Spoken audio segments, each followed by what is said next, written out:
तो फिर स्टार्ट करते हैं आज का चैप्टर अपना। मैंने कहाँ से कहा है स्टार्ट करने को? मैटर से स्टार्ट करने को कहा, तो वहीं से करते हैं अपन लोग। मैटर, देखो मैटर की डिफिनीशन हर एक इंसान को पता होनी चाहिए, क्लास 10th के बच्चे को पता ही होनी चाहिए। क्यों पता होनी चाहिए? क्योंकि भाई 9th में मैटर इन आर सराउंडिंग पढ़ के आए हो, मैटर इन आर सराउंडिंग पढ़ के आए हो। नहीं जानते हो तो मैं बता देता हूँ एक बार। देखो, एनी सब्सटेंस बोल लो या एनी ऑब्जेक्ट बोल लो, एनी एंटिटी बोल लो, एनी सब्सटेंस और ऑब्जेक्ट और entity that occupies space and having a mass is called as matter, is called as matter. तो लिख भी देते हैं, लिखना आपको भी है लेक्चर देखते देखते। चाहो तो लेक्चर को 1.5x पे करके देखो, मैं धीमा बोल रहा हूँ, मैं लिखूंगा भी 1.5x पे कर लो, लिखते जाओ। एक बार लिखोगे तो माइंड पे क्लियर हो जाती है चीज़। क्या मैंने बोला? मैंने बोला any entity that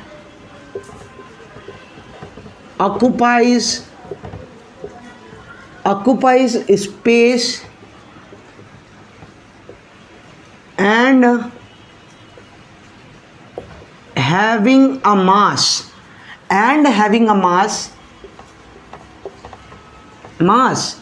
is called as matter। जैसे कि मैं आपको एग्जांपल दूं इसका, तो देखो ये मार्कर है दोनों मेरे पास, इनका अपना खुद का कुछ ना कुछ मास है और इनको अगर मैं अपने हाथ पे रखता हूँ, ये कुछ ना कुछ जगह ऑक्यूपाई कर रहे हैं। तो इसको हम लोग किस में कैटेगराइज करेंगे?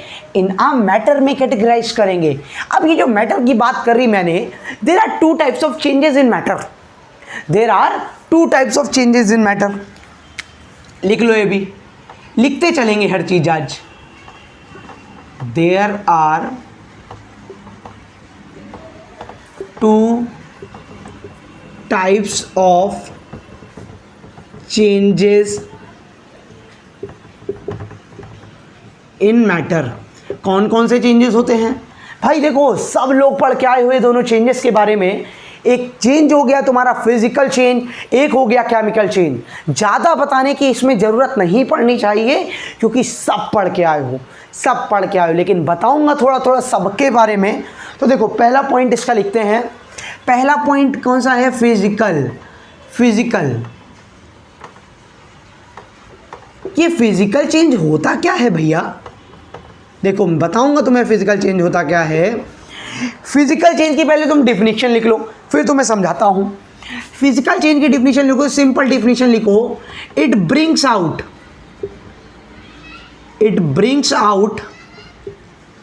Change in physical property. It brings out change in physical properties लिख लो। But the chemical composition remains same।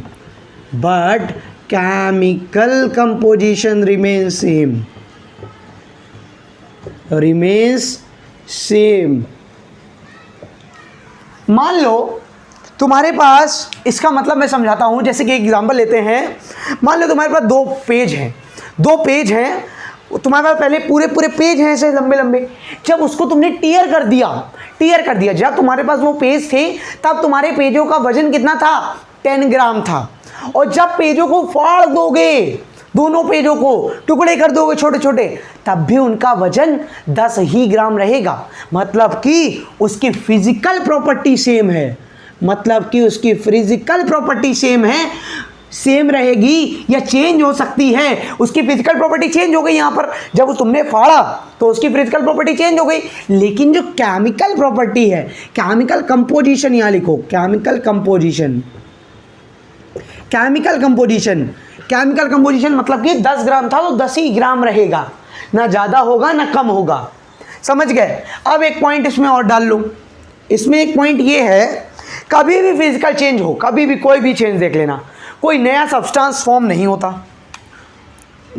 No new substance formed, कोई नया सब्सटेंस का फॉर्मेशन नहीं होता इसमें। और एक पॉइंट लिख लो, क्या पॉइंट है इसमें? ये पॉइंट है जर्नली रिवर्सिबल। पेपर को अगर हम लोग चाहें, समय लगेगा लेकिन जोड़ सकते हैं, टुकड़े उसके फाड़ के जोड़ सकते हैं। जर्नली रिवर्सिबल, रिवर्सिबल का मतलब वापस से करा जा सकता है। पेपर को फाड़ दिया, पेपर को फिर से जोड़ सकते हो कि नहीं? अब भैया बहुत लोग बोलते हैं समझ में नहीं आया, अब समझो एक एग्जाम्पल से। कन्वर्जन ऑफ स्टेट्स सब पढ़ा है, कन्वर्जन ऑफ स्टेट भी पढ़ा है तुमने, बताना। जैसे कि पहला एग्जाम्पल लिया मैंने, कन्वर्जन ऑफ स्टेट्स ले लो। कन्वर्जन ऑफ स्टेट्स, स्टेट्स का कन्वर्जन कैसे? Conversion solid liquid gas, solid का लिक्विड में चेंज होना, गैस का लिक्विड में, गैस का किसका? सॉलिड का लिक्विड में चेंज होना, लिक्विड का गैस में चेंज होना, या लिक्विड का सॉलिड में चेंज होना, या गैस का सॉलिड में चेंज होना। जब भी बात याद रखना, ये पॉइंट बहुत इंपॉर्टेंट है एनसीएससी के लिए भी, कि सॉलिड से जब लिक्विड में जाओगे, इस तरफ को जाओगे, तो हमेशा तुम्हें हीट की जरूरत पड़ेगी, और कभी भी गैस से इस तरफ आओगे, सॉलिड की तरफ, गैस से या लिक्विड में आना है, गैस से सॉलिड में आना है, तो हमेशा ही तुम्हें सब्सटेंस को कूल करना पड़ेगा। जैसे कि इसमें एक लिख लो कि कभी भी तुम्हारी लिक्विड H2O है, उसको अगर तुम चेंज करते हो, हीट दे के चेंज होगा। ये गैस में चेंज कर रहा हूं क्योंकि मैं यहां से इधर जा रहा हूं, तो हीट का ये सिंबल है, ये सिंबल हीटिंग का है, ठीक है। हीट की जरूरत पड़ रही है, जब भी तुम इधर जाओगे तो ये चेंज हो जाएगा H2O, किसमें? गैसियस फॉर्म में हो जाएगा। तो यहां पर तुम्हें हीट की जरूरत पड़ी कि नहीं? इस प्रोसेस को क्या बोलते हैं बता दो एक बार, सभी लोग बता दो कमेंट में, क्या बोलते हैं? वेपराइजेशन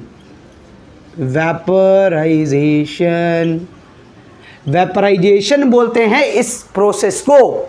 अब एक और एग्जांपल ले लो भैया, समझ में कम आया तो भैया एक और ले लिया जाएगा तुम्हारे लिए, चिंता की क्या बात है। सेकंड एग्जांपल ले लिया मैंने, ब्रोकिंग ऑफ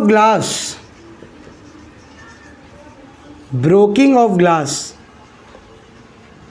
सही है। ब्रोकिंग ऑफ ग्लास का टूटना, ग्लास को जोड़ सकते हो फिर कि नहीं? फेविक्विक से जोड़ लेते हो ना घर पे, वही है यहाँ पर। ब्रोकिंग ऑफ ग्लास क्या कहलाएगा? फिजिकल चेंज कहलाएगा। क्या कहलाएगा? फिजिकल चेंज कहलाएगा। एक और एग्जांपल ले लें, चलो एक और एग्जांपल ले लेते हैं।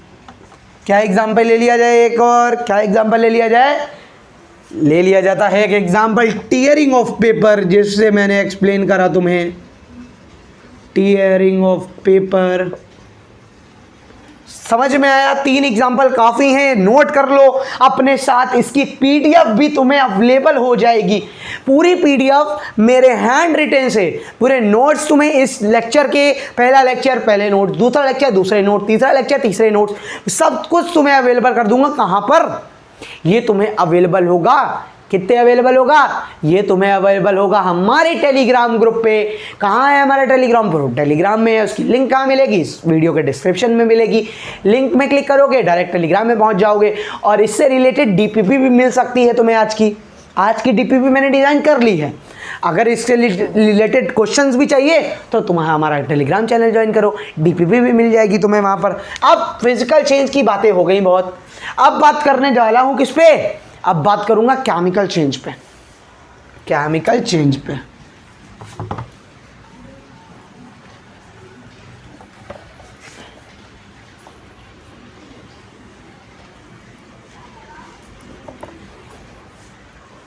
अब देखो केमिकल चेंज क्या होता है। ये देखो केमिकल चेंज मैं बता रहा हूं, इसको थोड़ा थोड़ा रिलेट करना किसके साथ? केमिकल रिएक्शन के साथ, जो बाद में बताऊंगा। देखो केमिकल चेंज पहले जान लो क्या है।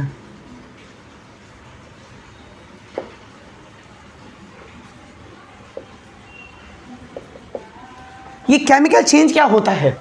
देखो सिंपल सी लैंग्वेज में बोलूं, in this one substance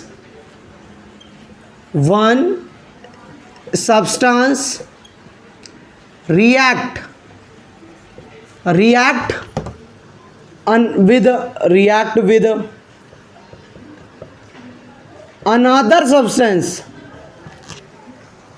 with another substance, substance देख लो यहाँ पर, substance to form ना लिखो,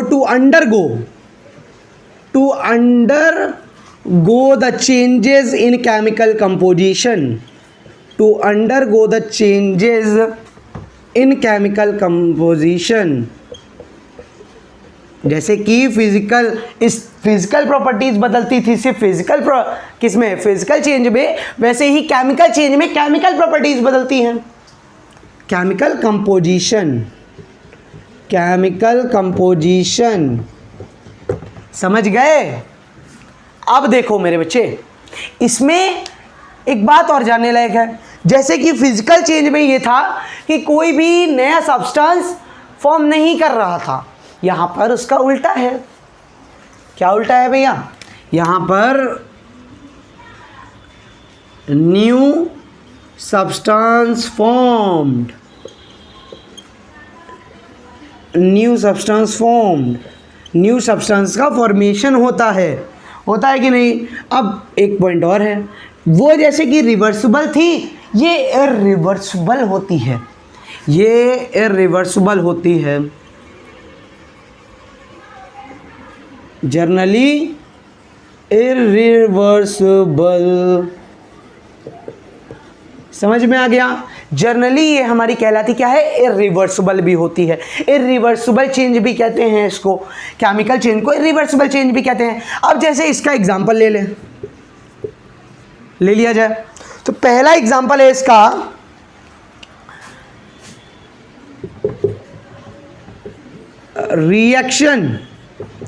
reaction of acid and base. जो ये रिएक्शन होती है इसको न्यूट्रलाइजेशन रिएक्शन कहते हैं, एसिड बेसिस सॉल्ट में पढ़ेंगे, लेकिन ये जो होती है डायरेक्ट एग्जाम में आ जाता है। ये कैसा चेंज है? ये तुम्हारा चेंज कैसा है? केमिकल चेंज है। क्यों? जब ये दोनों आपस में रिएक्ट करते हैं तो फॉर्मेशन होता है सॉल्ट का, नया सब्सटेंस फॉर्म हो रहा है, तो इसलिए इसको कहते क्या हैं? इसको कहते हैं हम लोग केमिकल चेंज। एक और इसका एग्जांपल देख लो, इसका एक और एग्जांपल है रेस्पिरेशन की प्रोसेस। रेस्पिरेशन में एटीपी का फॉर्मेशन होता है। Biology first chapter breathing section, respiration ही सेक्शन होगा, सेकेंड सेक्शन, उसमें तुमने पढ़ा होगा एटीपी का फॉर्मेशन, न्यू सब्सटेंस फॉर्म हो रहा है, तो इसका मतलब ये कैसा कहलाएगा? ये कहलाएगा अपन का केमिकल चेंज। ये क्या कहलाएगा? अपन का केमिकल चेंज कहलाएगा। इतनी बात समझ में आ गई? क्लियर है सबको? क्लियर है? अब आगे देखते हैं।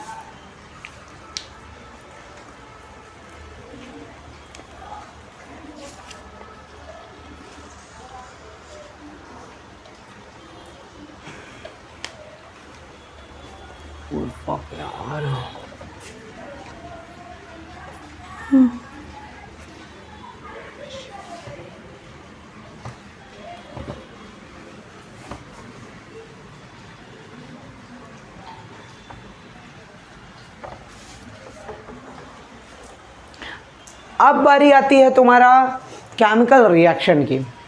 ये दो चीज़ें समझना बहुत ज़रूरी थी, क्योंकि बच्चे भूल जाते हैं, सब आप सभी भी भूल गए होंगे। इसका काम पड़ता है, इससे डायरेक्ट क्वेश्चन उठ जाता है एमसीक्यू में। एमसीक्यू पैटर्न है, इसलिए क्वेश्चन तो उठ सकता है इससे। केमिकल चेंज आप देखना, अगर आपके पास एग्जाम्पलर हो तो उसका पहला क्वेश्चन ही यही है, इसी से रिलेटेड, केमिकल चेंज से। समझ गए ना? अब बात करते हैं केमिकल रिएक्शन की। ये केमिकल रिएक्शन होती क्या है? ये केमिकल रिएक्शन क्या होती है?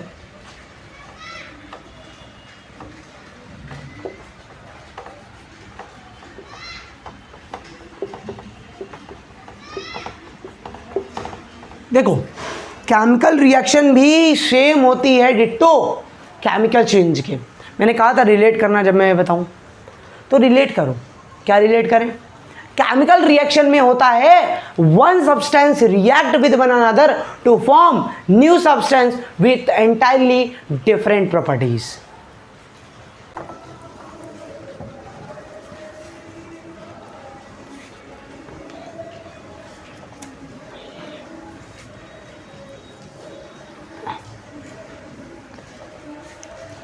अब बात करते हैं किसकी? केमिकल इक्वेशन की। केमिकल इक्वेशन होता है सिंपली कुछ नहीं है, केमिकल रिएक्शन का ही पार्ट है। अ सिस्टमैटिक रिप्रेजेंटेशन, लिख देता हूं, क्या लिखना है? Chemical equation.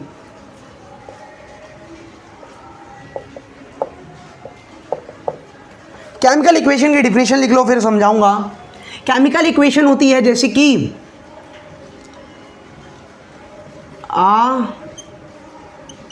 a systematic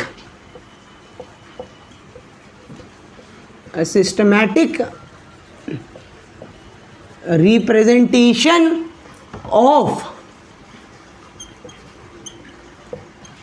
chemical reaction with the help of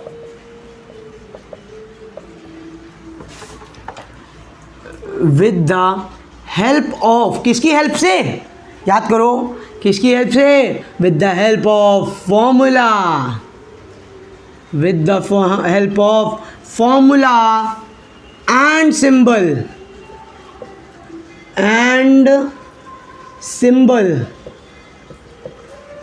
is called chemical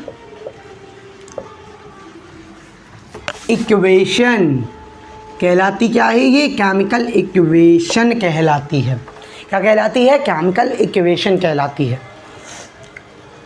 जैसे कि कोई भी केमिकल इक्वेशन लिख लो, कोई भी, जैसे कि लिख लो हाइड्रोजन वाली ही लिख लो।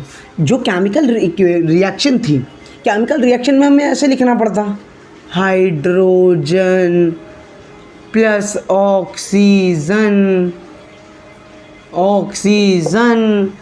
फिर यहाँ पे फॉर्मेशन होता किसका? वाटर। समझ गए?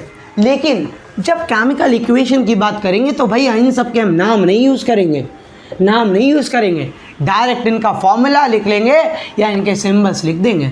इसका सिंबल होता है H2 ले लो, O2 ले लो, इसमें यहाँ पर H2O का क्या बोलते हैं? H2O। ये कहलाएगी क्या? ये कहलाएगी अपनी केमिकल इक्वेशन। ये कहलाएगी क्या? अपनी केमिकल इक्वेशन। अब जो पॉइंट बात करूँगा उसमें से कुछ पॉइंट बहुत ज़्यादा इम्पोर्टेंट है तुम्हारे लिए। अब बैलेंसिंग पे थोड़ी थोड़ी धीमे धीमे आ रहे हैं, लेकिन उससे पहले कुछ बहुत ही ज़्यादा important.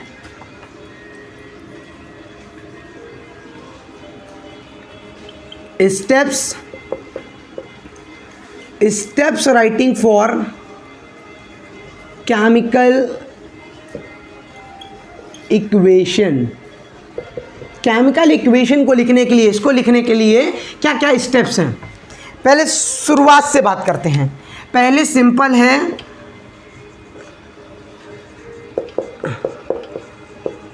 Writing basic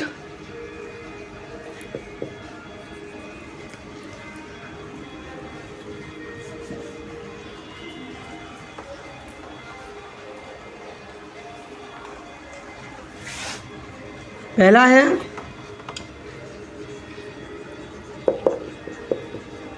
writing basic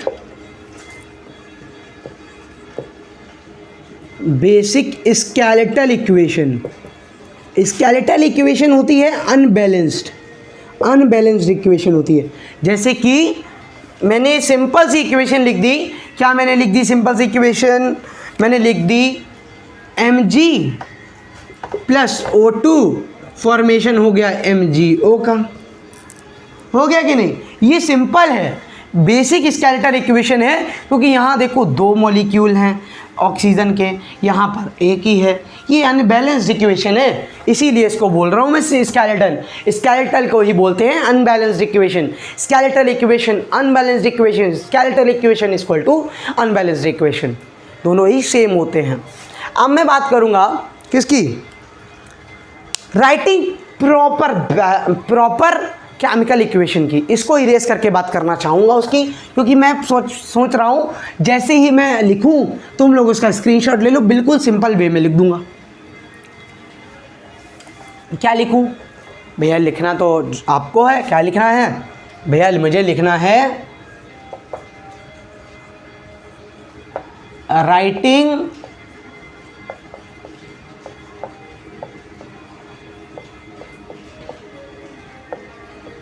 proper chemical equation.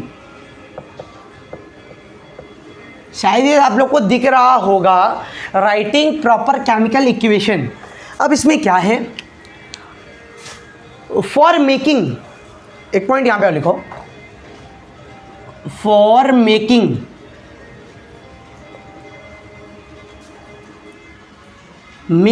Chemical reaction, for making chemical equation more informative, chemical equation for making chemical equation more informative,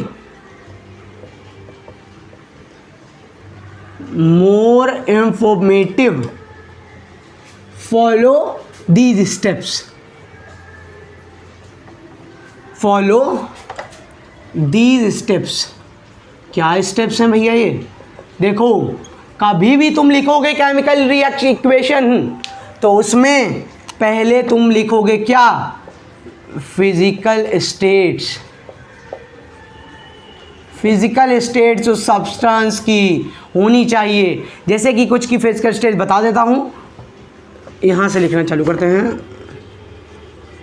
solid S से डिनोट करोगे, लिक्विड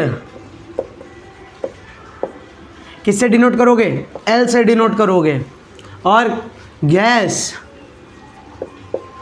को डिनोट करोगे जी से। एक्वस सॉल्यूशन को कैसे denote करोगे, ए Q dot. Dilute acid हो गया कोई, मान लो डाइल्यूट एसिड से कभी रिएक्शन करानी पड़ी, उसके सामने भी उसकी कैसी, उसकी फिजिकल स्टेट लिखनी है, डाइल्यूट।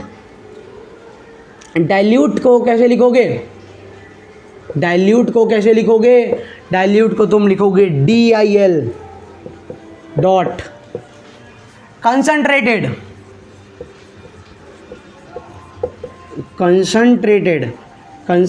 के लिए लिखोगे CONC dot.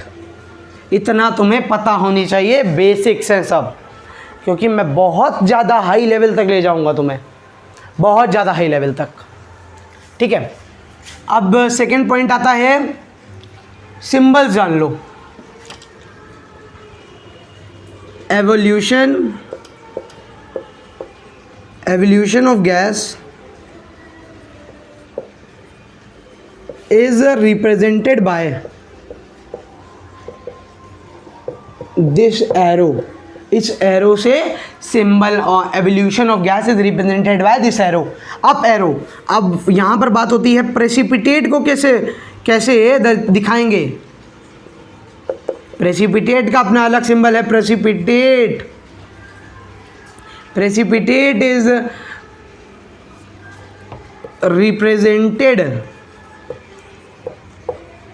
Represented by down arrow.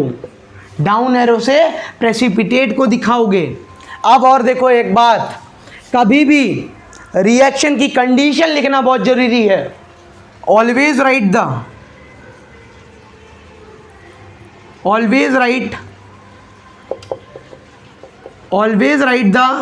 Condition of reaction.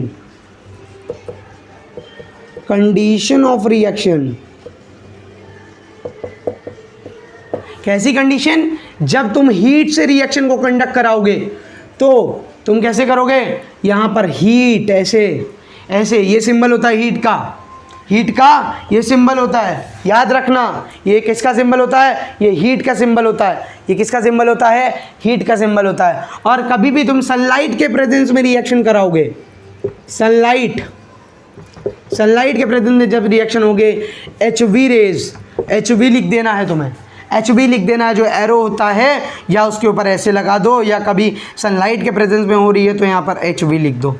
समझ गए? अब कभी भी कोई कंडीशन और भी होती है, प्रेशर हो गया, टेम्परेचर हो गया, बहुत सारी चीज़ें हैं, बहुत सारी चीज़ें। एक एग्जांपल लूँगा मैं इसका, याद आ गया मुझे एग्जांपल। क्या एग्जांपल है?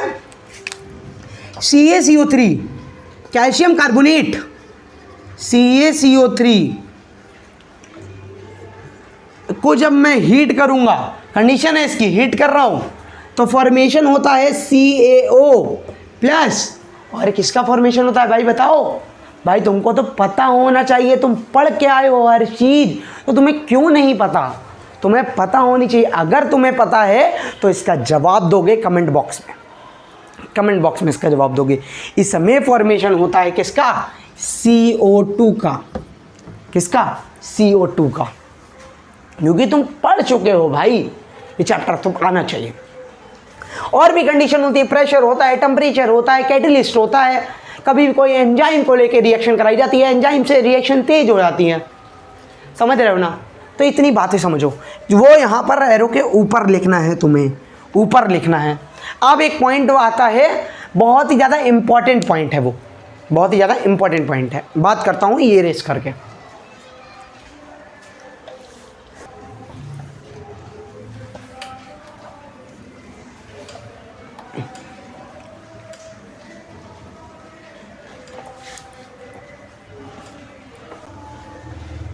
अब क्या बात करनी थी? अब एक बहुत ज़्यादा इंपॉर्टेंट, बहुत ही तीसरा पॉइंट है उसी का, steps for writing a chemical equation का, कि writing a balanced equation. Writing a balanced equation क्यों इंपॉर्टेंट है ये, पहले उस पर बात करेंगे। ये बैलेंस्ड इक्वेशन सेकंड लेक्चर में टॉपिक उठाऊंगा, तीनों बताऊंगा तुम्हें विद एग्जांपल। ढेर सारे एग्जांपल होंगे, 4, 5, 6 एग्जांपल, हर एक रिएक्शन को करने के तरीके, हिट एंड ट्रायल, ABC, और कौन सा तीसरा तरीका? Ionic equation method. Balanced equation कैसे, क्या ज़रूरत है? इसमें होता है क्या? Equalisation of number of molecules on both side. Equalisation of number of atoms on both the sides, दोनों ही साइड पे एटम्स इक्वल होने चाहिए। मतलब कि रिएक्टेंट साइड और दूसरी साइड कौन सी? Product side. अब जैसे कि क्यों होनी चाहिए? Because of law of conservation of mass. Law of conservation of mass की वजह से, ये लॉ किसने दिया था? ये लॉ दिया था अपने 9th में पढ़ के आए हो कि given by Antoine Lavoisier. Antoine Lavoisier ने ये लॉ दिया था कि mass can neither be created. इसको क्या था? मास कैन नाइदर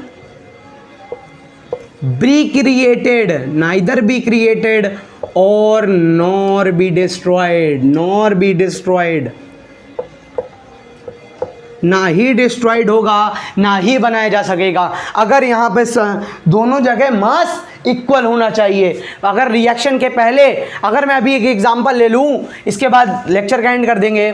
जैसे कि एक एग्जांपल लूँ, अनबैलेंस्ड का एग्जांपल लेता हूँ। क्या एग्जांपल है? दोनों ही सेम एग्जांपल से बैलेंस भी देखेंगे और अनबैलेंस्ड भी देखेंगे। एग्जांपल है बहुत ही सिंपल, बहुत ही अच्छा। नाइट्रोजन प्लस H2, जब ये दोनों मिलते हैं तब फॉर्मेशन होता है NH3 का। NH3 का फॉर्मेशन होता है। जानते हो NH3 क्या होता है? अमोनिया होता है। अब इसका मास, दोनों साइड मास इक्वल होना चाहिए। मास निकालना आता है? इसका मास, नाइट्रोजन का मास कितना होता है? नाइट्रोजन का मास N2 है, N2। Hydrogen, helium, lithium, beryllium, boron, carbon, nitrogen 7वें नंबर पे 14 होता है। अब 2 हैं इसमें नाइट्रोजन के मॉलिक्यूल, नाइट्रोजन के 2 मॉलिक्यूल हैं, तो इसका मास हो जाएगा क्या? 28। यहाँ पर 1 होता है इसका मास, 2 मॉलिक्यूल हैं हाइड्रोजन के, तो इसका 2 हो जाएगा। और यहाँ पर देखो, यहाँ पर नाइट्रोजन का कितना हो जाएगा? 1 मॉलिक्यूल है नाइट्रोजन का, सिर्फ यहाँ पर 1 मॉलिक्यूल है, तो इसका हो जाएगा 14 प्लस हाइड्रोजन का 1 होता है मास, और 1 × 3 कर दो, 3 मॉलिक्यूल हैं, तो हो जाएगा 17, और यहाँ पर हो जाएगा 30। ये दोनों आपस में कभी इक्वल ही नहीं होते। ये क्या है? अनबैलेंस्ड है। ये कंडीशन को फॉलो ही नहीं कर रहा है, ये जो दी गई थी इनके भैया के द्वारा, एंटोनी लेविसर के। ये बुरा मान जाएंगे, इसको बैलेंस्ड भी करते हैं एक बार। बैलेंस कैसे करेंगे ये बाद में देखेंगे, इसको बाद में देखेंगे। जैसे मैंने एक बार फिर से लिख लिया, बैलेंस लिख दूंगा, इस बार बैलेंस लिख दूंगा। ट्रिक है देखो करने की, मैं बताऊंगा नेक्स्ट लेक्चर में, क्योंकि टाइम अब बहुत लंबा हो जाएगा लेक्चर।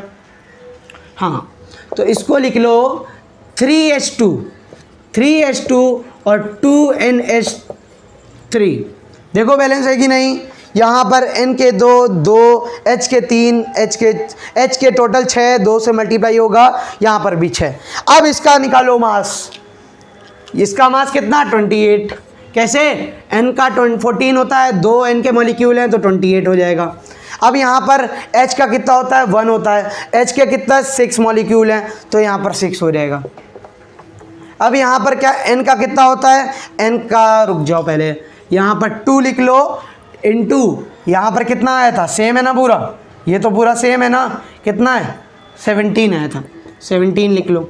17 × 2 34, यहाँ भी 34, कैलकुलेशन आती है मैथ, कर लो, इक्वल हो गया। अब भैया ये वाले खुश हो गए। ये वाले भैया कैसे खुश हो गए? ये वाले भैया मुस्कुराने लगे कि आपने इनका लॉ फॉलो कर लिया, आपने इनका लॉ को फॉलो कर लिया। ये भैया मुस्कुरा पड़े, कह रहे थे बहुत बढ़िया, लेकिन ये गुस्सा भी हैं। अभी हम लोगों ने सीखा कहाँ है? ये तो मैंने अपनी ट्रिक से लगाकर कर दिया इसको बैलेंस्ड। ट्रिक बहुत इजी है, ट्रिक बहुत इजी है, नेक्स्ट लेक्चर में सिखाऊंगा। कोई भी इक्वेशन ले आना, करके देखेंगे। कोई भी इक्वेशन कमेंट करना, करके देखूंगा नेक्स्ट में। उसी तरीके से करेंगे जिस जो मैंने सिखाया तुम। कोई भी इक्वेशन, लिटरली कोई भी इक्वेशन हो, इसी तरीके से करेंगे जो मैं बताऊंगा। कोई भी, किसी भी लेवल की मैं बोल रहा हूँ, ठीक है? तो ये देख लो, समझ में आ गया? पूरा लेक्चर समझ में आ जाना चाहिए तुमको, पूरा लेक्चर एक एक करके। नेक्स्ट लेक्चर के टॉपिक मैं बता दे रहा हूँ। नेक्स्ट लेक्चर में पढ़ेंगे अपन लोग क्या? नेक्स्ट लेक्चर में हम लोग पढ़ेंगे बैलेंसिंग। क्या पढ़ेंगे? बैलेंसिंग। तो तब तक के लिए बाय आप सभी को, थैंक यू, बाय। मिलते हैं अपन लोग नेक्स्ट लेक्चर में।